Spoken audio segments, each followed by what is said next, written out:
Hello, Namaskar and Adab to all my friends from your friend astrologer and guide Irfan, once more with you from your very own channel Astro Assurance. We all want stability and steadiness in life. We don't want the boat to be rocked every now and then, and we want that our life should be stable, the boat of life should be stable, and it should not have too many ups and downs, too many upheavals and too many trauma bringing events or situations. However, none of our lives escape such eventualities, and the most luckiest of people as we see them from outside may have such situations in life where their lives go through upheavals, some of which we don't know. And so from outside, when we look at celebrities and important people, maybe heroes, big heroes from different areas of life, we assume that these people have no upheavals, no trauma, and they are very lucky. However, if there is one thing which none of us can escape, it is the shadow of eventualities, uncertainties in life. And so, try as we might, wish as we may want to, there will be times of upheavals and uncertainties in life. There is one planetary entity which can bring your life the most stability and steadiness. Once it gives you, it does not rock the boat and does not allow other planetary entities to rock your boat of life much, and that planetary energy is Saturn. Saturn has been called as the highest of planetary energies, closest to the throne of the Lord itself in Sufism, and it is also rightly so, because Saturn, amongst the accepted planets in Vedic astrology, Saturn is also the outermost planet. Now, how they figured out in Sufism that Saturn is closest to the throne of God, I don't know. But it is not just a mere coincidence. There is definitely some secret to it, that Saturn is the outermost planet in the accepted planets in astrology, and it is also the planet through Sufism which is seen closest to the throne of the Supreme Lord. Which means that if we need to traverse through the various elevations in life and reach the highest elevation where we get closest to the Supreme Energy, then we need to traverse the attributes and manifestations of the other planets, and eventually the highest real is achieved through being closest to Saturn. So, manifesting Shani Dev is not only in the Sanatan Dharma, but also through the Islamic branch of Sufism. And many verses and various slokas also have described Shani as a planet which is a very karmic planet. It's a karmic equalizer. However, the best situation of getting closest to the Supreme Energy through manifesting Saturn is through serving the others. A shloka says in the Hora, Shani Shudro Dvijotam, which means Shani rules the Shudras. The Shudras are supposed to be not only the lowest in hierarchy in terms of caste, but also those people who were the servers or the servants. And if you look at how the Lord has described us, for example, in the Islamic heritage, Abdullah or Abd Allah, the term is given to people who are closest to the Lord, and that's why you will find that the name Abdullah in a lot of Muslims, because the breakup of the word is Abd, which means servant or slave, and Allah, to God. So service to the Lord, one who is in service to the Lord, is the meaning of the name. And that's why if you join both of them, Abd Allah and Saturn being the highest planet in terms of being closest to the throne of God, which means serving the Lord is getting closest to Him. Shani Shudra Dvijotam, Shani Shudra Dvijotam, which means that if you look at theology of any religion, it is saying that by serving the poorest of the poor, serving and helping and supporting the most unfortunate among the lot, you get closest to the Supreme Energy. And hence Saturn is a planet which is critical for the correction of our karma, and through the correction of the karma bringing us more stability and steadiness in life. However, there is no stability and steadiness in life given by Saturn unless there is discipline. The planet of strong discipline, strong loyalty and strong commitment. If Saturn is very strong in your horoscope, then you will find that sometimes, in spite of not treating others very well, in terms of your behavior, in terms of your actions, you may help them, support them, empathize with them, but every now and then you may be upset with them, say something in anger and all. Yet you will find that some relations, in spite of whatever behavior you have, they will stick with you and they will be very loyal and committed to you. And that's what a strong Saturn will give you. The other thing is, sometimes we believe that if Saturn is strong, then it will not rock the boat. It's correct to a certain extent that a strong Saturn will give you more steadiness and stability, but doesn't mean that you will have complete steadiness and stability, because if you have complete steadiness and stability, then you will not have any actions or behaviors which will help you rise higher, which will help you overcome the karmic debt. So a strong Saturn also means that while there is a lot of stability and steadiness, there is also enough opportunity to shed your karma and to rise higher. That shedding of karma may not be through upheavals or traumas or troubles, which may be very less in life. However, the opportunity to do good for others and through that overcome your sanchita karma, not just your prarabdha karma, which is the karma for this life, but even the sanchita karma, which is an accumulated karma for all the lives put together. Saturn is the only planet which gives you an opportunity to eradicate a lot of the sanchita karma when it gives you stability and steadiness. Through its strength, it says, look here, now use the steadiness and stability I have given you in your life and the goodness that I have given in your life to improve the lives of others.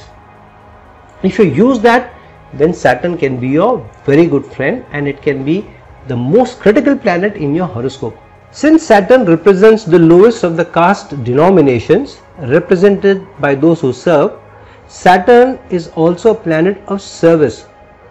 People fear the malefic planets more than the benefic planets because they know that the damage or challenges that the malefic planets can bring are much larger than what the benefic planets can bring.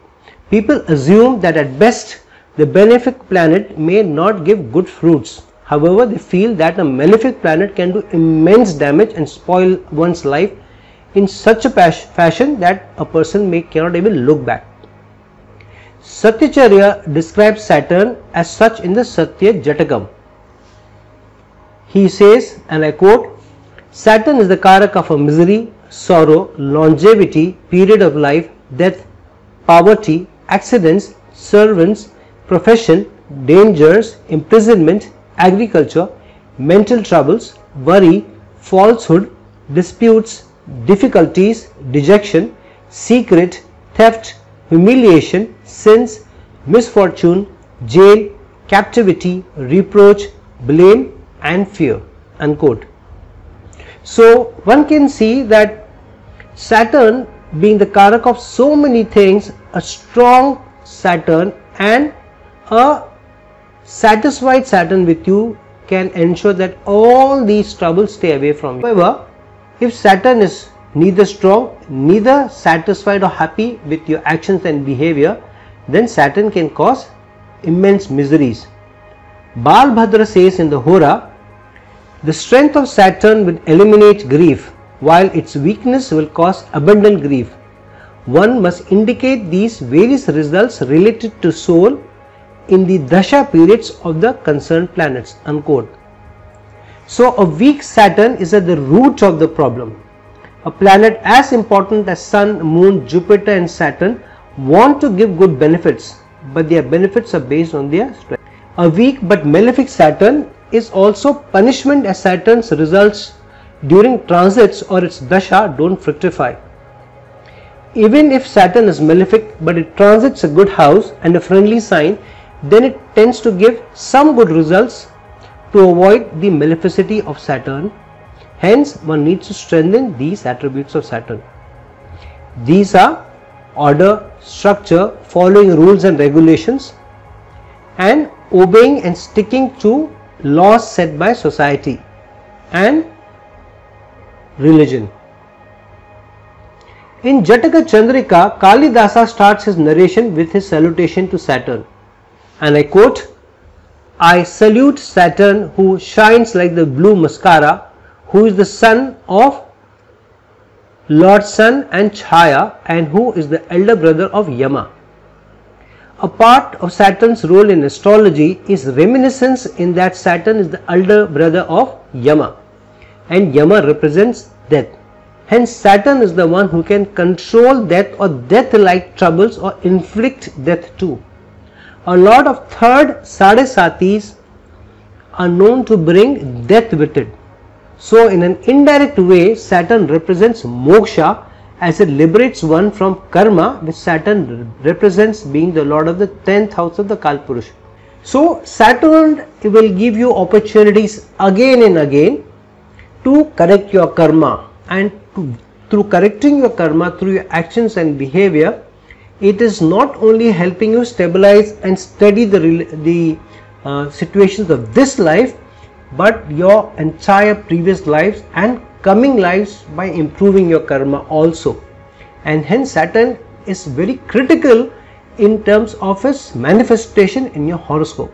Balabhadra says in the Hora, and I quote, "If Saturn is weak in a horoscope, one need not wait for the advent of Saturn's dasha to incur grief. Passion is not restricted to the dasha of Venus alone. Mercury's dasha is not the only one to reflect speech." Unquote. Hence Saturn will not wait to strike. Saturn is like the police officer who can stop you at a checkpost just to check you if you have all the necessary documents to drive, and not necessarily when you have broken a rule. So Saturn is a regular checkpost in your life which makes you stop, think and plan before you go forward. Hence Saturn has also been called the Manda or the slow planet, because slow results will come to you, but steady results will come to you if you are the one who are pushing yourself to satisfy Saturn, pushing yourselves to follow rules and regulations, pushing yourselves to bring order and structure in your life, and leading a life of following the norms, being somebody who serves rather than who tries to rule. If you want to manifest your karma better, it is better that you don't try to be like the sun, the soul, where you show pride. To ensure that a soul rises, you need to be less like the sun and more like Saturn. The soul, which is represented by sun, that also rises only when Saturn is strong, when you give up your self-respect, when you give up wanting to lead but wanting to serve. An important surah and a part of the surah, a verse in the Quran says, "Truly the steadfast will be paid back their reward without measure." Unquote. So one who is steadfast in his life, in his actions, in his thoughts, in his behaviors, in his service, and in his approach to the Lord, and in trying to correct their karma, they will also be given steadfastness or stability and steadiness in their life.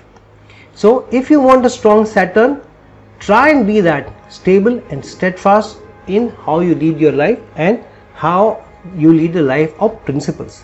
So to sum up, Saturn is the most important planet in your life where steadiness, stability and organization is concerned, and a very important planet to correct your current life's karma and eradicate a lot of your karmic debt of your past lives. To an extent, a lot of your sanchita karma can be corrected, and also to prepare the grounds of your life going forward. If Saturn is giving you the steadiness and stability, and Ketu is helping you along with Jupiter towards spirituality, towards leading a life of austerity, of spiritual hygiene, then moksha is not very far from you. So friends, look into your horoscopes, check and find the strength of Saturn. Try and strengthen Saturn through being somebody who serves, one who is not carrying unnecessary baggage of hurt and disrespect if somebody has given that to you, but to let go. Be the Abdullah, or be the servant of the supreme energy. Serve the Shudras, and through the Shudras, or the most unfortunate of people, the weakest of weak, the poorest of weak, through serving them reach the supreme energy itself. So check how your Saturn energies are, strengthen Saturn through these, and I am sure over a period of time you will invite more steadiness and stability. Friends, please like this video, please share this video, and if you are looking for a personal consultation from me, please reach out to me at the links given below. Until some other time with some other video, this is your friend, astrologer and guide Irfan signing off. Ciao.